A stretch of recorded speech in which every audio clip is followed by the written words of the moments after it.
Hi, you're listening to The Sociology Show, a podcast about absolutely anything to do with the wonderful world of sociology.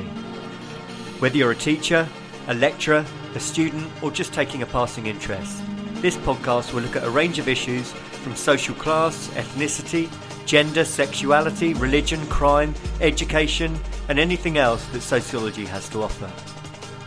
My name is Matthew Wilkin, and in each episode I will speak to someone working in the field of sociology and let them explain all about their own interests, their research and their experiences. So put your earphones in, turn the volume up, and let's be sociology geeks together, eh? Hello and welcome to the Sociology Show podcast. My guest for this episode was Gary Younge. You may know Gary from many of his works. He's written several books, or from his Guardian articles. He's written hundreds over the years. Gary has just also taken on the position of Professor of Sociology at Manchester University. And so in the first part of the show, I talked to Gary about his upbringing and some of his famous pieces of writing and books that he's actually put together. And in the second half, we talk about the current situation with Blacklivesmatter and the George Floyd murder. So without further ado, let's go over to the interview. My name's Gary Younge. I'm Professor of Sociology at Manchester University. Thank you, Gary. And I know that's a new position, and it's quite a long and winding road that's taken you to that position. Do you mind telling the listeners about your upbringing and how you came to arrive at that position? Not at all. So I was born in Hitchin, raised in Stevenage. Left school at 17 to work in a refugee school, then studied to be an interpreter, actually. Studied French and Russian, and sort of stumbled into journalism at the age of around 23, 24, and stayed there for 26 years in various guises at the Guardian. Nearly all of my work, my full-time staff working lives at the Guardian. 12 years of which I spent as a correspondent in America. And then in January, I left the Guardian. In April, just as students were being sent home and universities were being closed because of COVID, I became a member of faculty at Manchester University. And in between those times, it was a softer transition than it might sound like. So I was a visiting professor for 2 years, full-time position, the Belzella Professor for Policy and Public Administration at Brooklyn College for 2 years. I taught at NYU. I'm a visiting professor at London South Bank. So I'd dipped my toe into academia a fair bit. But and during that time, I'd also written 5 books. About identity, about race, the American South, Martin Luther King's Dream Speech and the Civil Rights Movement, and most recently about youth violence and shootings. Great. Thanks, Gary. And I was going to talk to you about a couple of those publications as well during the podcast. So I'm guessing you haven't had a chance to teach face-to-face yet? I haven't had a chance to teach face-to-face. I haven't had a chance to actually meet my colleagues face-to-face. I haven't set foot in the building because the building's closed. So, no, there's been no physical. I've been on Zoom calls, with members of staff and for different meetings. And I did a sort of teach-in for the UCU. But no, there's been no physical. My physical presence has not yet been established. And what's your history in sociology yourself, Gary? Did you study it at all yourself? No, I studied French and Russian, and then I studied journalism. So no, I didn't. I've never studied sociology formally, and I would. I'm not even sure "argue" is the right word. I would describe the work I've done around race, identity, poverty, youth violence, protest, that all of those relate to the field. And so, but I don't have a formal qualification in sociology.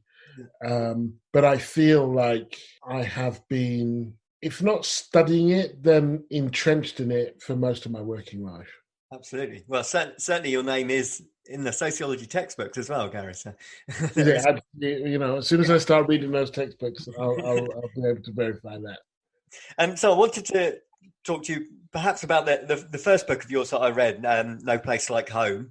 That's what, late 90s? Yeah, 99. Yeah. Do you mind telling us a little bit about the study? Because it's fascinating. It was, I went to the Deep South on the route of the Freedom Riders on a Greyhound bus. It was a book that's part polemic, part travelogue, and part memoir. And it's about being black and British and going to this place, both not just America, but the American South, that has loomed so large in my imagination, and seeing what was there and what it had to offer and how it related to me, how it related to its history, how I related to its history. I mean, interestingly, and just as an example of the kind of cross-pollination and how it works over kind of years and continents, there's quite a big bit in there where I reflect on statues. I go down the I think it's called Monument Avenue in Virginia, where there are all these statues. And I reflect on the fact that kind of in Britain, I just kind of ignored the statues around me. I assumed that they had nothing to do with me, or that they were kind of in some way vile and awful and kind of, but seeing these statues, which on Monument Avenue, there are all these Confederate generals, and then right at the end, there's Arthur Ashe.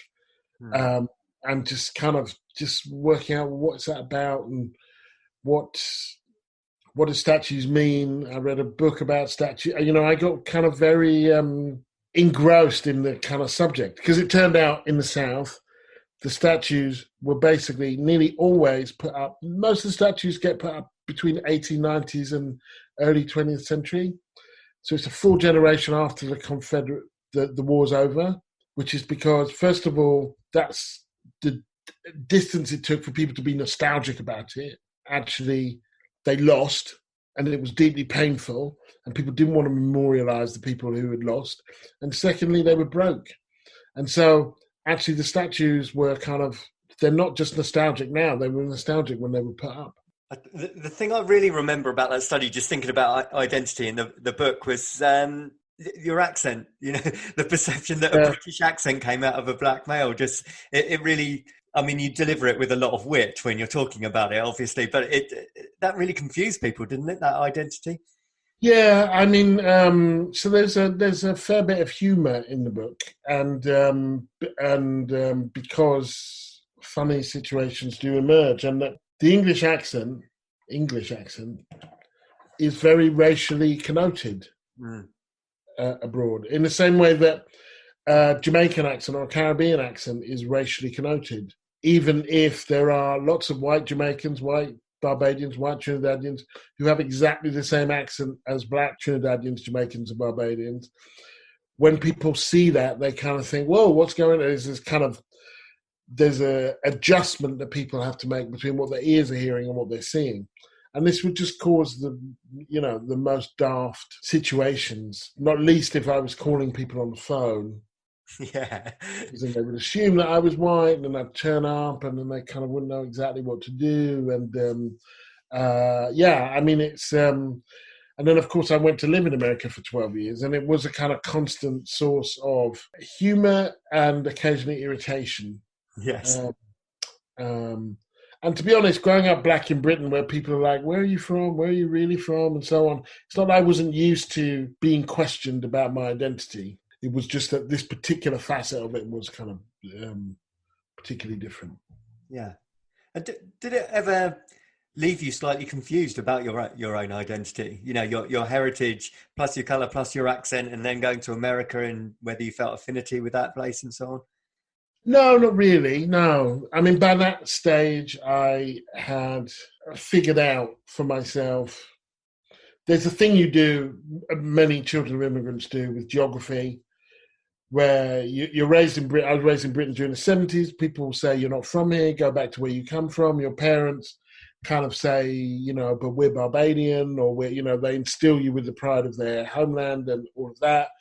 And so you think that, well, okay, so maybe I'm not from here, maybe I'm from somewhere else. And then you make that journey to your fictional land of identity, the land of your parents' home, and they all tell you how British you are, how other you are. And you realize, okay, so my identity is not going to be in a place. And I'd figured that out by the time I got to America. Yeah. That I'm not going to my sense of self is not going to be underpinned by some sense of physical geography. It's going to be community. So wherever I go, where I meet like-minded people, I feel at home. Yeah. And so no, it wasn't particularly confusing, but it was one more thing to navigate. Yeah. The reason I'm interested in identity, perhaps we can move on to another one of your books, Who We Are and Should It Matter in the 21st Century. Do you mind telling listeners a little bit about that one? Because I found that really interesting.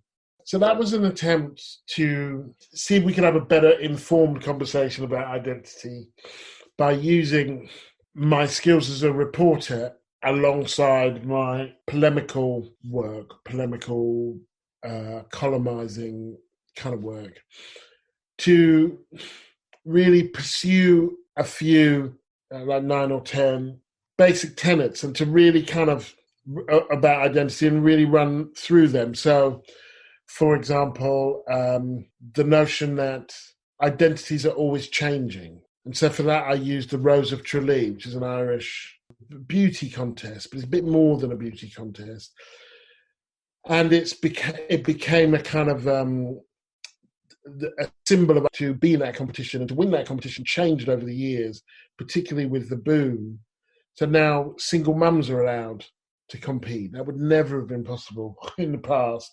In fact, when I was writing the book, they weren't allowed to compete. There have been non-white roses. There have been feminist roses. I think there's been a lesbian Rose of Tralee. And so this symbol of what it means to be an Irish woman has changed as Irish identity has changed, or intersectionality. And for that, I looked at Obama and Hillary, the contest between them in South Carolina, and how people would say, well, what are black women going to do? Are they going to vote for their gender?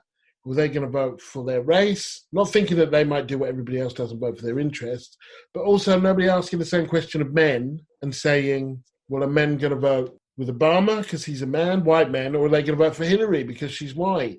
So kind of the degree to which some identities, the more powerful you are, the less it seems you have an identity at all.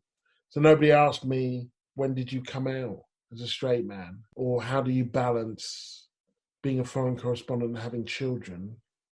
Because those questions aren't asked of straight people or men. And so it was an exploration of identity by kind of taking the show on the road, really. Yeah. And I was just thinking, actually, as you mentioned that, because what's that, 10 years old, that book now, but identity politics has arguably become even stronger, would you say, since you wrote that? Oh, yes, fiercely so, yeah. Worryingly so, actually. I make the case quite kind of robustly in the book that there's identity in our politics. That's a given. The question is how it's used or employed. So I think identity politics is at present, it's kind of thrown around as a bit of an insult. But actually, everybody comes to politics with something. Everybody. White people, black people, men, women. The question is whether you realize and recognize it or not. And the point, if there was an overarching point in the book, it was that identity is a great place to start, actually a necessary place to start, and a terrible place to finish.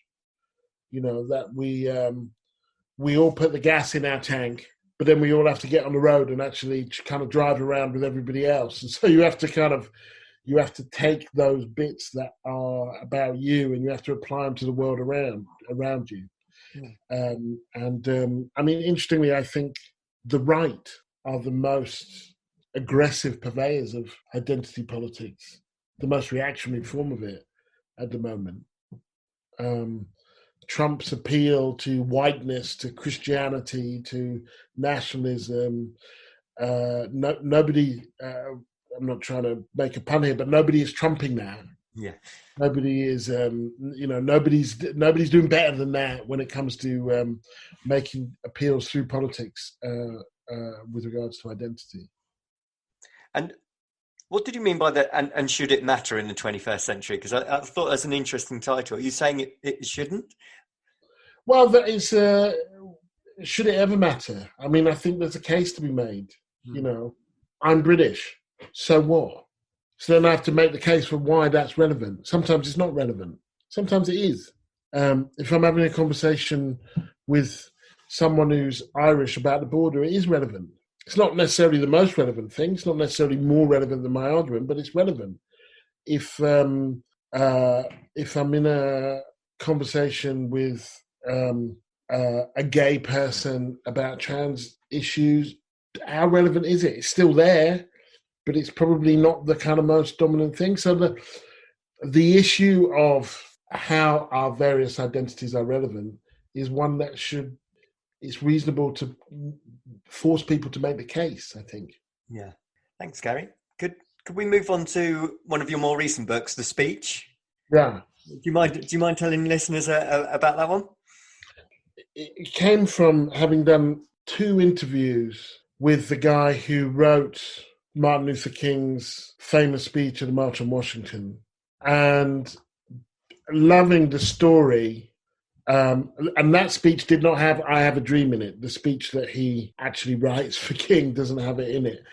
And the story of how that comes into the speech is a lovely story about Mahalia Jackson, the singer, who'd heard King deliver his dream speech in Detroit a few weeks earlier. And if you listen to the speech, King is winding down. Go back to North Carolina, go back to Mississippi, go back to Alabama, go back to your homes and cities. And Mahalia Jackson shouted, "Tell him about the dream, Martin, tell him about the dream." And then he shifts in his demeanor almost from kind of teacher to preacher and ends with this riff that then becomes the most memorable bit. But then a lot of that book is looking at, well, why do we remember it like that? Because actually, he said a lot of things in that speech. And it's been interesting the last few weeks to see King evoked in a certain way. When, one of the things he said in that speech is that we have come to cash a check, that we were written a check with emancipation, and it came back insufficient funds. America wrote a check to African Americans, and it bounced. And we're here to cash a check. And when you see the police treating people like they did George Floyd and many others, there's a question, well, actually, have they ever made good on this check? And so the way in which King's life and work is remembered, distorted, actually, through that speech, when he talked about the need for some kind of socialism, and he railed against the Vietnam War and American imperialism, and he said about riots, "I cannot condemn the violence in this country without condemning the greatest purveyor of violence in the world, my own country." So what it attempts to do is, first of all, contextualize that speech in the kind of tumult of '63, when nobody wanted to have a march on Washington at the time, at the beginning of the year, but then there's this eruption in Birmingham, and it's the story, that whole year is a story of the civil rights leadership running to catch up with Black America. The Black America is erupting. There's a great quote. They go to visit Kennedy, and Kennedy doesn't want them to have the march, and he says, we want legislation in Congress. We don't want a big show on Capitol Hill. We don't want the Negroes on the streets. And A. Philip Randolph, one of the leaders, the leader of the march, says, "The Negroes are already on the street, Mr. President, and I doubt if we called them that they would come back." And so that entire period is one of a quite cautious leadership struggling really hard to come to terms with the demands that are being made on the ground. It also foregrounds one of the lesser known leaders of the civil rights movement, Bayard Rustin, who's gay. The fact that he's gay and the fact that he is the architect of the march. Philip Randolph calls the march. Bayard Rustin, who organizes the march, and at various points in the process, some of the more conservative civil rights leaders say we cannot have him as the face of the march. He's a former communist. He was a conscientious objector in the Second World War, and he's gay. Like we're not, and yet he's the only person that it seems he's one of the few people who can actually make it work. So it's a very fascinating time. It's very fascinating characters. Yeah, it must have been amazing to research that and dig out all that information. Yeah. Very much. Thank you, Gary. That's going to be the end of part one. In part two, I'd like to carry on the discussion, as you said, about the events of the last 2 weeks. Hi, welcome back to part two of the Sociology Show podcast. Gary, you mentioned the events of the past 2 weeks. 25th of May, we had the George Floyd murder. It feels this is huge. Like we're seeing history taking place at the moment. Just how monumental do you think the last 2 weeks have been? I'm not sure we're going to know for a while, really. Yeah. I think that what we've had in the last couple of weeks has been a lot of action on the streets and a lot of shuffling the decks, if you like. How that pans out is now in play, really. Mm. The degree to which it becomes monumental or the degree to which it becomes incidental is the shift between the symbolism of people taking a knee and the NFL apologizing or kind of, retracting and a range of things like that. Corporate bodies, universities, everybody kind of making statements. The degree to which that is then translated into anything of substance is what we're about to see. So I think that in all sorts of ways that kind of struggle still continues, and that will determine whether it's monumental or incidental. Yeah. There were big marches. There were some riots. The Minneapolis police force has been disbanded. There has been a kind of shift in public opinion, massive shift in public opinion in America. All of those things, I think, are significant and substantial. And quite where it lands, I think, remains to be seen. Yeah. Is that the fear that it might be a kind of fad for a few weeks and then everything falls back into place and back to normal? Is that the concern? Well, I don't think there's any chance of it going back. What's done can't be undone. And so it won't be about going back to where we were, but it might be about settling in a place that doesn't produce substantive change. And that's a constant fear, constant worry with any kind of mass protest. I mean, they highlight these protests and rebellions, they highlight problems that they're not equipped to solve. They create space, but they can't hold it indefinitely. And so you kind of have to work for a kind of a shifting gear, really, to kind of cement the space, to keep the space that's been gained. Because as soon as people nothing substantively has changed about how the police treat black people. The reason the NFL changed is because it had to. People change because they have to. Power concedes nothing without demand. That's Frederick Douglass. It never has and it never will. And this is a perfect case in point. And so the pressure has to be kept up. And of course, you can't carry on the pressure just in the streets and just through rebellions. It's always important to be mindful that that's what got us to this point. Yeah. So when people say, what's the point of rioting? What's what use can it do? Not that it's not unproblematic, but, you have to ask yourself, would we be having this conversation, any kind of conversation, if the fires hadn't been burning? And the sad truth is, I don't think we would be. Yeah. I just wondered if this feels a little bit different. This feels bigger than, campaigns and protests in the past. Like you said, the number of people and groups and organisations backing and supporting. Do you think it does feel bigger, more monumental? I'm cautious because first of all, we're in the middle of it. When you're in the middle of something, it always feels bigger. Yeah. Secondly, I'm not in America, and that's the kind of epicenter of this thing. And I haven't been in America since March, and nobody saw this coming, this particular thing coming in March, although it could happen at any time. And so it could be, but it doesn't just become a big thing by itself. It becomes a big thing because people continue to make it a big thing. If I draw an analogy with Me Too, that was a big thing, is a big thing. It felt different. I'm not sure that I could really quantify for you how things have changed in that world, in the world of sexual harassment, beyond the individuals, beyond Harvey Weinstein or the people who lost their jobs. I think that's still in play, the degree to which that was paradigm shifting. Because for it to be paradigm shifting, it's not just that we change the way we talk about something, it's change the way that things work and we have to change who has power.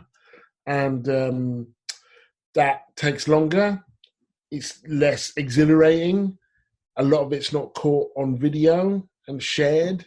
And so I'm cautious about proclaiming in the middle of it, this is something, this is a step change. It certainly has the potential to be, but, and one can already say, yes, more people have come out. It was nationwide. It was global. Went on for an extended period of time. All those things haven't happened for a long time. What they mean and what they ultimately achieve is what's in the balance. Because one of the things that I'm interested in, I wonder if I could have your views on it, Gary, is that there seems to be a period of reflection at the moment.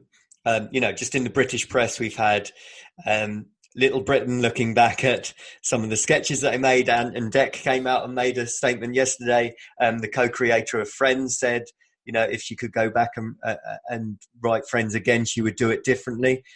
How do you feel about that kind of reflecting on the past?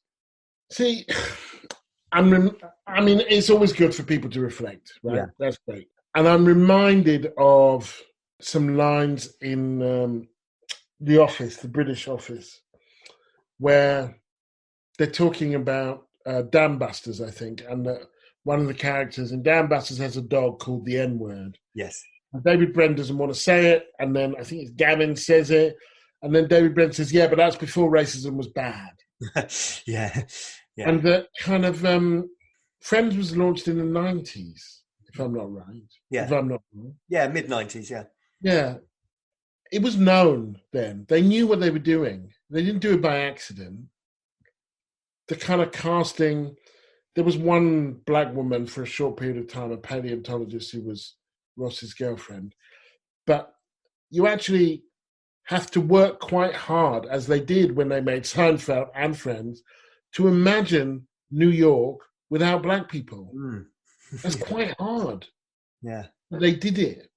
So they didn't do it by accident. It's not like nobody said anything.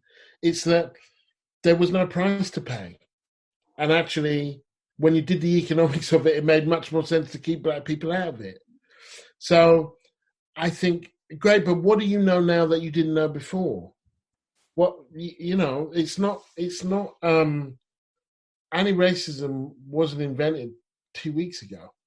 So without kind of, any development that anybody makes, any kind of advance, any evolution that somebody makes, one welcomes that.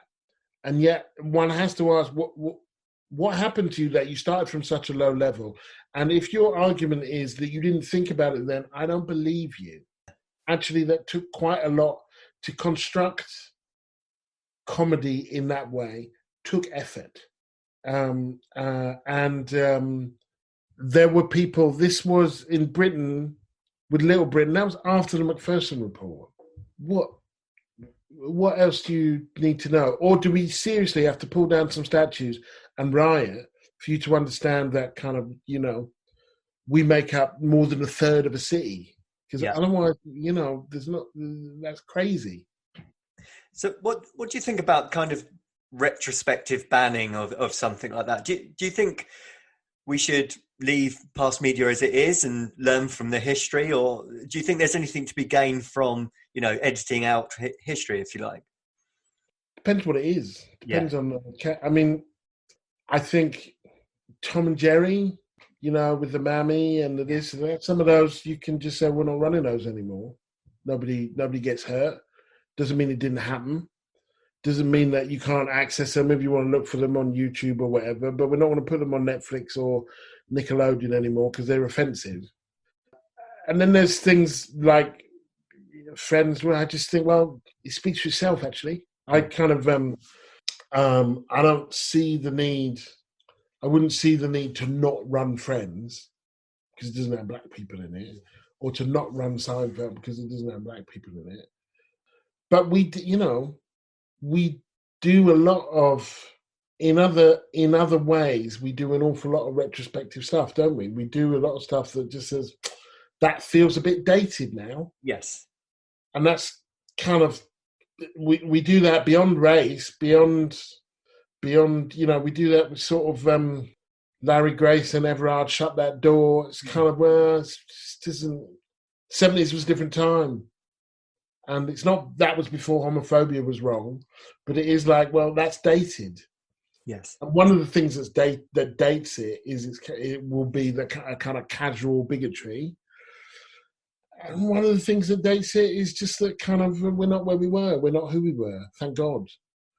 And we can do better.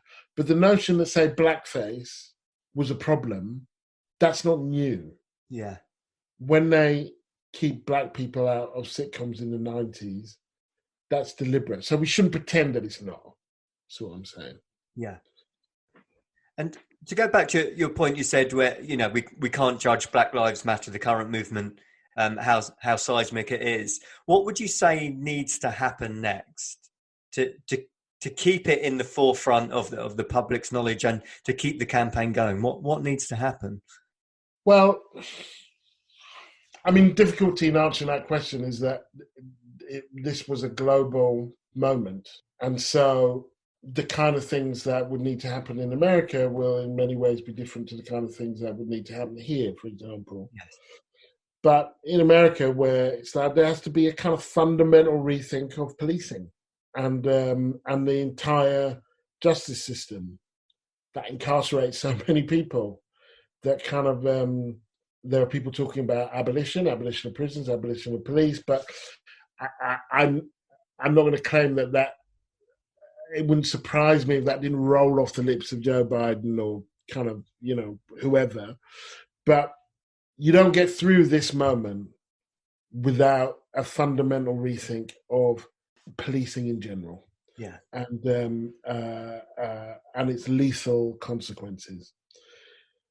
The fact that it dovetails, overlaps with a moment of massive disproportionality in COVID deaths gives us the opportunity to actually look a bit further and to understand systemic racism, the kind of racism that you don't catch on a camera, that's not shared on Facebook, the kind of the slow drumbeat of statistical deprivation, more likely to be poor, more likely to be in the kind of cramped housing, more likely to have to go to work.